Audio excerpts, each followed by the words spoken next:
ingin menyampaikan terkait dengan memang pengenalan terkait robot trading, terutama dalam perdagangan berjangka komoditi. Sebelum ke sana, mungkin kita ingin menyampaikan juga sebenarnya selama ini apa sih yang disampaikan selama ini tentang robot itu. Nah, saya kira di sini bisa kita lihat bahwa robot trading itu adalah sebenarnya sebuah software komputer ya, yang dapat bekerja secara otomatis untuk memonitoring pasar, kalkulasi peluang entry-nya, kemudian menempatkan transaksi, melakukan manajemen risiko berdasarkan algoritma yang telah ditanamkan pada baris programnya. Kemudian robot trading itu tentu saja kita pastikan tidak bisa bekerja sendiri tanpa adanya user ya. Jadi kalau misalkan iklannya robot trading itu tinggal duduk manis dan sebagainya, itu berarti jelas salah seperti itu. Dan tentu saja dibutuhkan pengetahuan untuk pengoperasian robot tradingnya. Instrumen investasi juga harus disesuaikan dengan kebutuhan pengguna. Jadi menurut kita ini robot trading ini adalah kita anggap sebagai macam alat bantu yang menjadi expert advisor seperti itu. Mungkin bisa dilanjut tadi slide-nya kita bergerak. Nah, lanjut lagi. Nah, kemudian kalau kita lihat platform trading online yang berbasis robot trading ini biasanya adalah di trading ini adalah berbasis MetaTrader ya, platform trading online paling populer dan paling banyak digunakan oleh para pialang dan trader di Indonesia. Kemudian pengembangnya adalah perusahaan MetaQuotes yang berjalan sistem operasi Windows, Linux, Android, dan iOS. Kemudian kontrak yang diperdagangkan biasanya adalah juga termasuk di saham, forex, gold, dan paling banyak dijual digunakan robotnya memperdagangkan kontrak forex dan gold. Bahkan sekarang sudah mulai masuk kepada kripto nih. Dan kemudian tren ke depan nih, ini yang tadi saya sampaikan, developer robot trading banyak juga membuat pada kripto baik future maupun spot. Nah ini tentu saja kita harus perlu antisipasi nanti dengan Pak Tongam dari SWI. Lanjut, nah kita lihat contohnya misalkan kayak robot trading ini, di sebelah kanan ini yang merah ini nanti dia ada proses algoritmanya, kemudian nanti ada garis-garis untuk penetapan settingnya, kemudian juga nanti ada transaksinya di bawah seperti itu. Inilah robot trading yang biasa digunakan, yang kalau kita beli dari perusahaan yang memiliki SUPL, gitu kan, seperti itu. Dan kita tentu saja harus benar-benar paham dengan hal tersebut. Nah, kemudian kalau kita lihat robot trading sebagai alat bantu tuh dalam perdagangan berjangka komoditi, itu adalah untuk monitoring pasar, bisa dilanjut, memantau fluktuasi harga pasar dari waktu ke waktu, 24 jam non-stop, jadi robot ini bisa berjalan 24 jam, yang mungkin ini adalah salah satu dari melengkapi dari kemampuan dari seorang user ataupun manusia yang mungkin tidak bisa 24 jam. Kalkulasi peluang entry, tentu saja ini pun tetap adalah kita yang menentukan, dan eksekusi transaksi menempatkan entry buy atau sell pada server pialang. Serta manajemen risiko berdasarkan strategi manajemen risiko yang ditanamkan pada script programnya. Jadi memang di dunia ini pun tidak ada satupun sistem yang bisa trading yang holy grail gitu kan. Benar-benar selalu untung terus seperti itu yang tadi disampaikan Pak Tongam. Nah, keunggulan robot trading tadi, selain tadi juga 24 jam non-stop, tentu saja adalah dia adalah zero psikologi. Bisa next, Mbak. Dalam kondisi market apapun, hanya menjalankan itu sesuai script yang sudah kita tetapkan secara disiplin dan konsisten, tanpa emosi, tanpa kompromi, yang mungkin kita kalau kita menang, kita euforia, kemudian menambah modal dan sebagainya, maka dengan ini ada zero psikologi. Kemudian multi kontrak, mampu menangani transaksi pada banyak pair sekaligus simultan yang biasa kita hanya terbatas kalau misalkan kita sendiri. Upgradable, algoritma sudah ditanamkan dapat diupgrade dan diupdate sesuaikan kondisi market terkini. Kemudian transaksinya cepat, pelajari risiko yang mungkin timbul dan perkembangan harga. Kemudian ada back setting, trader dapat performa trading robot pada kondisi market yang lalu sebelum menggunakan robot akun trading real life. Jadi benar-benar bisa menganalisa yang sebelumnya seperti itu. Nah, kelemahannya adalah tentu saja sebenarnya tidak hanya keunggulan, tapi juga ada kelemahannya. Kelemahannya tentu saja di sini adalah statis, karena serangkaian prosedur dan rumusan matematika asalkan selalu digunakan berulang, sehingga robot itu akan benar-benar efektif ketika ada upgrade ataupun update yang terus-menerus menyesuaikan dengan kondisi perkembangan dari tradingnya sendiri, dunia tradingnya sendiri. Seperti kita kalau kita menjalankan sendiri kan kita selalu membaca ataupun membaca pasar, informasi dan sebagainya, sehingga kalau robot itu kalau tidak diupdate, kita tidak bisa membaca pasar dan tidak dapat informasi terupdating terkini dari pasar. Kemudian rentan dari gagal teknis, apabila salah satu dari komputer tadi atau VPS, kemudian ada biaya tambahan, biaya sewa VPS virtual private server, kemudian monitoringnya, walaupun dapat berbasis otomatis, trader yang tetap harus memonitor kinerja robot trading.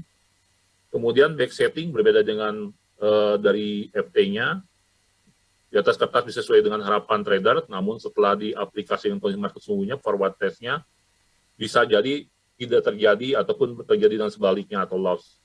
Nah, kemudian broker policy, hasil back setting, di atas kertas bisa jadi sesuai dengan harapan trader, namun setelah robot diaplikasikan pada kondisi market, forward test, tapi bisa terjadi sebaliknya seperti itu. Nah, kemudian ada modus-modus terkait dengan penawaran robot trading. Ini biasanya tadi janji fixed income, profit sharing, tadi disampaikan dengan Pak Tongam, iklan, radio, televisi, biasanya benar-benar 1 juta, nanti jadi 15 juta, fixed income, tadi disampaikan 1% per hari, ya, ini janji manis, iming-iming, tidur nyenyak, sudah dapat untung. Nah, kita lihat untuk dasar hukumnya.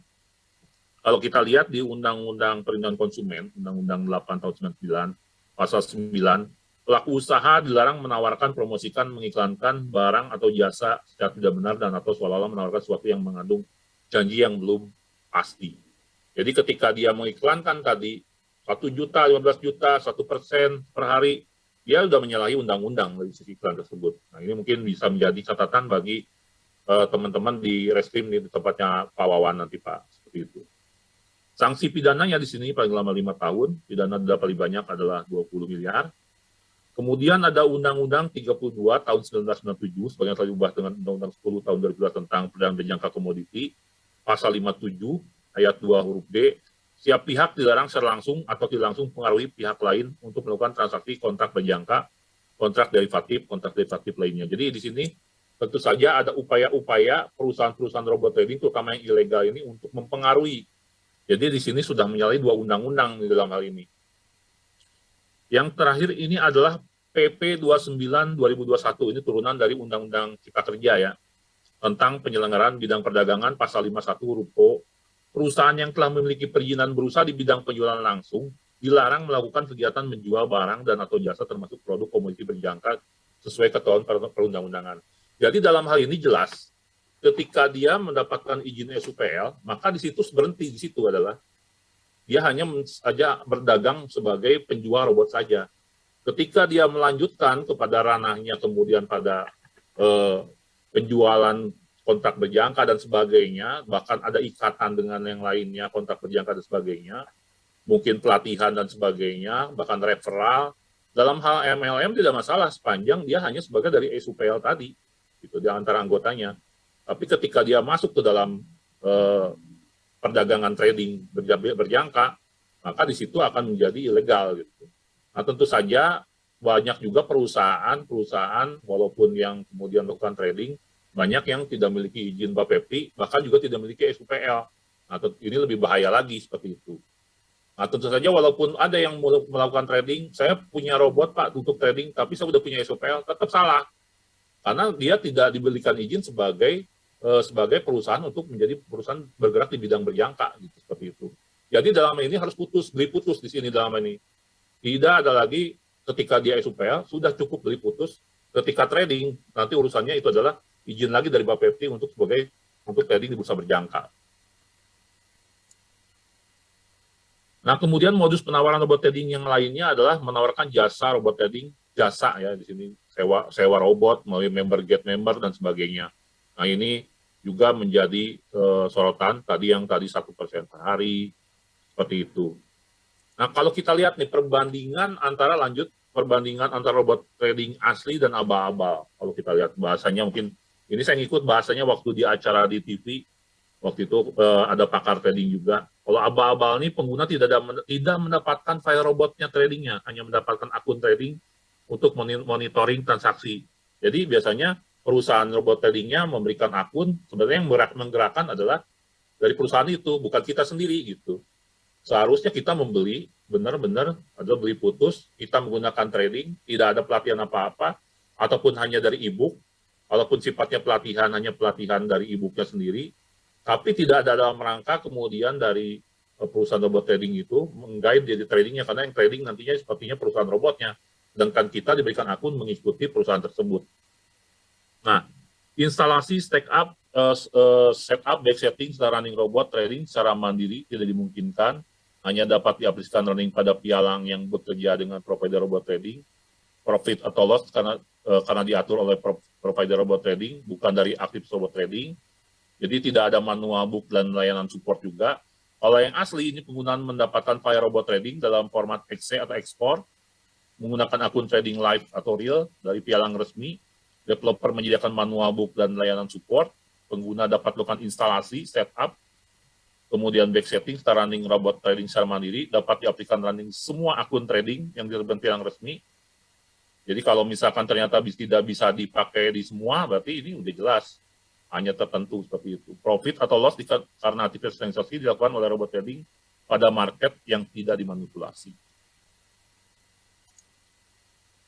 Nah, kemudian penggunaan robot trading Indonesia dapat dibuat sendiri atau membeli melalui marketplace atau menjual robot lainnya.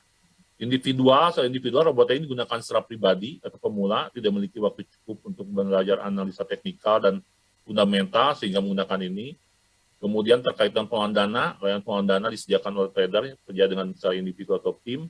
Skema pengelolaan dana yang digunakan adalah PAM atau MAM, juga copy trading, provider layanan pengelolaan dana menggunakan robot trading sebagai main transaction engine atau alat bantu pengelola transaksi.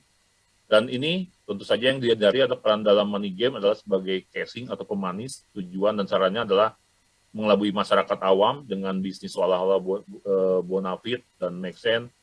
Robot trading yang disandingkan dengan Ponzi. Jadi ada, nah ini salah satunya kita berjubah MLM ini salah satunya Net89, ATG, DNA Pro, Makai, Sunton, Kapital.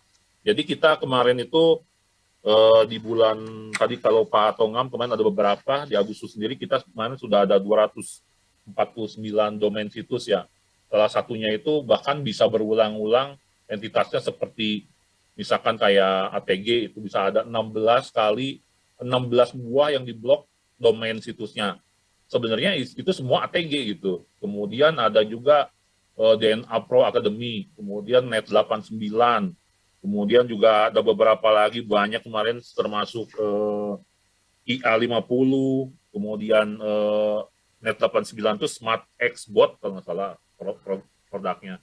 Nah ini salah satu yang kemudian salah satunya kita blokir dan termasuk di SWI juga salah satunya yang dari sekian banyak di SWI ya selain tadi investasi yang disampaikan oleh Pak Tongam, yang salah satunya di robot ini pun salah satunya banyak juga yang seperti itu. Jadi hampir semua perusahaan, jadi kalau dalam list 249 itu hampir sekitar mungkin lebih dari 50% itu adalah terutama terkait dengan robot saat ini. Jadi terutama perusahaan-perusahaan seperti tadi sampaikan, kayak ATG, DNA Pro, itu untuk masing-masing perusahaan aja bisa mencapai belasan atau 20 ininya situs sendiri gitu. Jadi kalau di total mungkin berapa puluh itu hanya dikuasai oleh beberapa perusahaan itu yang istilahnya diblokir membuat lagi seperti itu. Dan ini memang perlu langkah ke depan yang supaya lebih gitu ya ke depan koordinasinya. Nah kemudian perusahaan investasi berbasis robot trading Indonesia, beberapa perusahaan ini adalah izin usaha yang digunakan adalah izin pendirian usaha beserta SUPL, namun tidak memiliki izin sertifikasi pengumpulan dan pengelolaan dana masyarakat, mempromosikan robot trading sebagai solusi untuk menghasilkan fixed income, di samping menjalankan bisnis jaringan LMM dengan sasaran masyarakat awam. Member klien tidak mendapatkan copy file robot trading, hanya diinfokan akun trading, kemudian bekerja sama dengan pialang fiktif. Nah, kemudian mekanisme harga dimanipulasi sehingga terkesan robot trading selalu dapat menghasilkan profit, keuntungan yang dibagikan pada member berasal dari Ponzi. Tadi yang kami sampaikan kalau ini robot trading itu biasanya ciri-cirinya yang saat ini banyak beredar yang ilegal seperti ini. Nah, kemudian kerugian akibat penggunaan robot trading, jenis kerugiannya dikelompokkan menjadi dua, biasanya ada margin call dan scam. Margin call di mana ketika kondisi akun mengalami kerugian total dari sisi trader, pemberitahuan peringatan kepada nasabah ekuitas menipis akibat floating minus pada posisi tradingnya, dan penyebab margin call-nya nasabah tidak memahami cara kerja robot trading. Ini yang paling bahaya ketika diberikan dan tidak memahami robot tradingnya sehingga akhirnya mengalami margin call, lot size tidak disesuaikan dengan nominal modal, robot trading tidak memiliki fitur cut loss atau pengguna tidak mengaktifkan fiturnya karena tidak mengerti tadi. Nasabah tidak memiliki kemampuan dan pengalaman dalam mengambil alih peran robot trading saat terjadi floating minus. Dan kemudian bisa juga terjadi scam, kerugian berupa penipuan yang dilakukan platform investasi berbasis robot trading forex atau ilegal. Modusnya tadi money game, transaksi sudah diatur oleh perusahaan investasi, jadi benar tadi yang akun tadi dari perusahaannya. Platform perusahaan biasanya berbentuk MLM dengan casingnya robot trading, MLM tapi di casing dengan robot trading. Ini banyak sekali seperti itu. Biasanya dipengaruhi oleh orang terdekat yang pernah mendapatkan profit. Biasanya itu iming-iming seperti itu. Selain itu, opsi pendekatan pengaturan robot trading, jadi kita berusaha sedang mencoba untuk pengaturan robot trading ke depan. Jadi kita sudah menyusun beberapa aturan yang nantinya kita coba untuk supaya memberikan guidance lah bagi masyarakat yang ingin menggunakan robot trading, dikaitkan dengan pengaturan-pengaturan yang telah ada tadi. Ada undang-undang dan kemudian undang-undang PBK-nya kita juga terutama, dan juga ada PP tentang tadi penyelenggaraan perdagangan. Jadi supaya memberikan ruang tetap bagi pengembangan robot trading sebagai alat bantu, dalam hal ini tentu saja yang asli ya. Penggunaan robot trading harus digunakan di pialang berjangka yang berizin, di mana pialang berjangkanya itu bisa dilihat di website Bapepti, siapa saja pialang berjangka yang sudah berizin. Pemerintah tidak melarang atau membatasi penggunaan robot trading sepanjang sesuai dengan standar yang telah ditetapkan peraturan perundangan, nantinya memberikan legitimasi kepada pelaku dan melakukan usahanya secara jujur, menutup peluang pemanfaatan robot trading untuk kegiatan ilegal seperti penipuan berkedok investasi, melakukan pengawasan, monitoring, evaluasi, mengantisipasi pengaduan masyarakat yang berulang dalam hal robot trading. Dan hal-hal yang diperhatikan dalam penggunaan robot trading, kita menetapkan aturan mengenai kriteria penyelenggara atau developer, memiliki legalitas atau izin yang dikeluarkan otoritas resmi Indonesia, dalam hal ini kalau robot tradingnya itu dalam penjualan langsung SUPL, dan kemudian kalau misalkan digunakan di trading di berjangka berarti di perusahaan yang terdaftar. Secara periode menyediakan algoritma, update-nya, menyediakan layanan after sales, jangan sampai nanti robot tradingnya abal-abal, ternyata tidak ada update, tidak ada diberikan kalau kerusakan dan sebagainya, tidak ada purna garansinya, dan tidak menjanjikan robot trading dapat menghasilkan profit konsisten ataupun bebas risiko overpromise. Kemudian nanti akan buat aturan penggunaan robot trading yang dikembangkan dan digunakan sendiri oleh nasabah, membuat aturan terhadap konten iklan dan media yang digunakan untuk promosi robot trading, buat aturan terhadap perusahaan yang menyelenggarakan investasi atau pengelolaan dana, membentuk satuan tugas utama. Nanti kita kalau satu tugasnya ini internal kita, nanti bisa kerjasama juga dengan masuk ke dalam SWI, seperti itu, di mana SWI juga sudah ada OJK, ada juga dari Barreskrim, seperti itu. Nah, kemudian yang lainnya adalah tadi terkait dengan hal yang perlu diperhatikan adalah memacu peningkatan literasi ini, terutama terkait dengan penggunaan robot trading, karena ya ini salah satu dari undangan APLI, saya kira ini saya apresiasi, ini juga salah satu literasi dalam hal penggunaan robot trading. Harapannya ke depan juga semakin kita bisa berkoordinasi dengan OJK, Barreskrim untuk menyampaikan terkait dengan robot trading ini. Harapannya ke depan juga kita bisa menyampaikan setelah terutama nanti ada aturan yang bisa kita buat untuk memberikan guidance kepada masyarakat. Nah, menetapkan aturan mengenai spesifikasi kriteria robot trading dengan masukan parameternya nanti sebagai berikut. Transparansi algoritma, jadi robot trading yang benar-benar itu harus benar-benar algoritmanya disampaikan pada pembelinya, harus transparansi. Memiliki fitur cut loss, tidak menerapkan high frequency trading, dan bug free tentu saja.